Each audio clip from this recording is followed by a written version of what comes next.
Hello friends.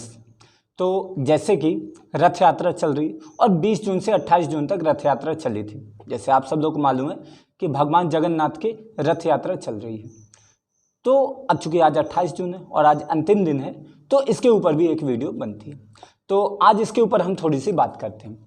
तो सबसे महत्वपूर्ण बात है कि ये रथ यात्रा है क्या और क्या क्या इसका महत्व है, ये सारी चीज़ों को हम देखते हैं।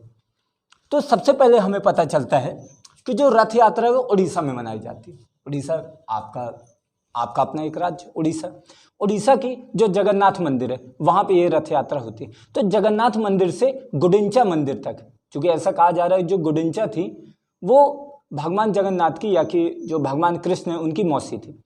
तो जो गुडिंचा मंदिर तक, भगवान जगन्नाथ मंदिर से गुडिंचा मंदिर तक क्या है, 3 किलोमीटर की यात्रा है, 3 किलोमीटर तक का डिस्टेंस है। तो रथों को 3 किलोमीटर तक खींचा जाता है और इसे ही रथ यात्रा कहा जाता है। तो दूसरा क्वेश्चन बनता है कि रथ यात्रा में आखिरकार कौन कौन से भगवान को शामिल किया जाता है। तो एक तो भगवान जगन्नाथ होते हैं। जगन्नाथ को ऐसा कहा जा रहा है कि कृष्ण भगवान और राधा दोनों का एक तरीके से संगम है जगन्नाथ।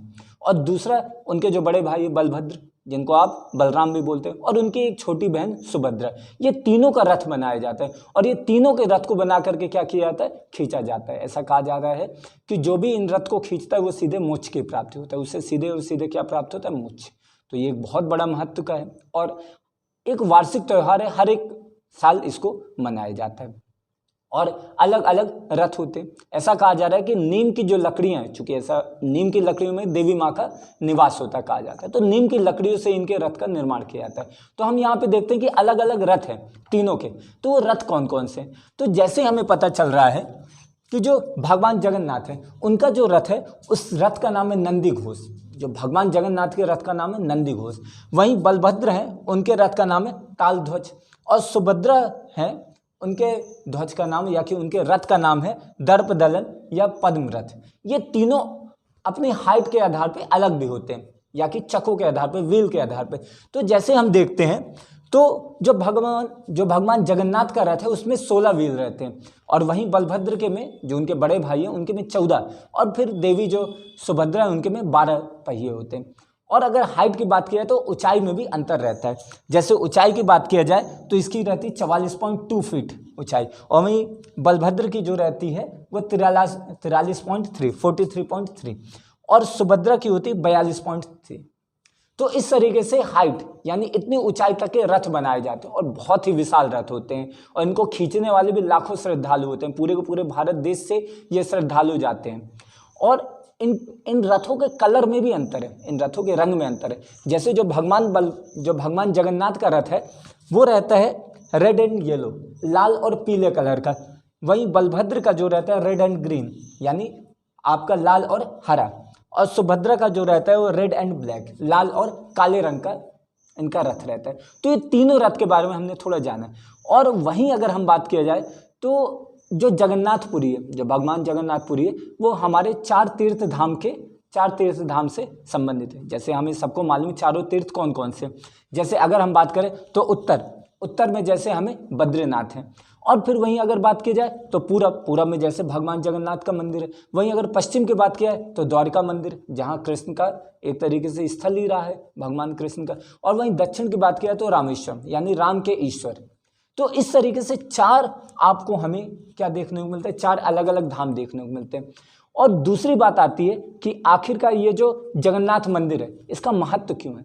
जगन्नाथ मंदिर के बारे में ऐसा बताया जा रहा है कि इसको इस शैली से बनाया गया है कि दिन में या कि दोपहर में, जैसे दिन में जो धूप की जो रोशनी होती है या कि जो छाया बनती है वो जमीन में नहीं पड़ती, पूरी की पूरी मंदिर की छाया जमीन पर नहीं पड़ती। तो ये एक तरीके से एक चमत्कार, ये इसे कहने वाले लोग चमत्कार कह रहे हैं। और जो इंजीनियरिंग के माध्यम से बोलता है तो ये बोलता है इतना विशाल निर्माण काम है कि उसके बारे में आज भी हमें जानकारी नहीं हो पा रही कि आखिरकार कैसे इसका निर्माण काम किया गया।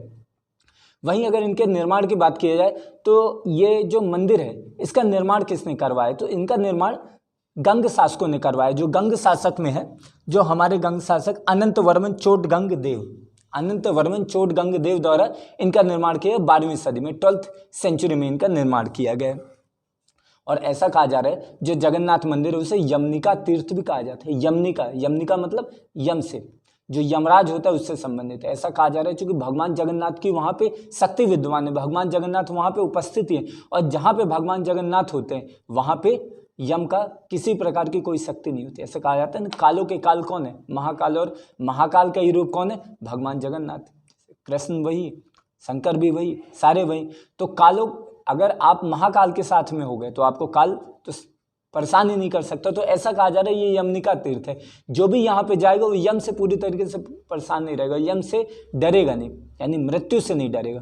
और मृत्यु मतलब मृत्यु तो पल पल आएगी, आपको विचारों में आपकी मृत्यु होगी, आपके मन में आपकी मृत्यु होगी, लेकिन जब आप यहाँ ऐसे हो जाते हो तब आप इस तरीके की मृत्यु से नहीं डरते हो।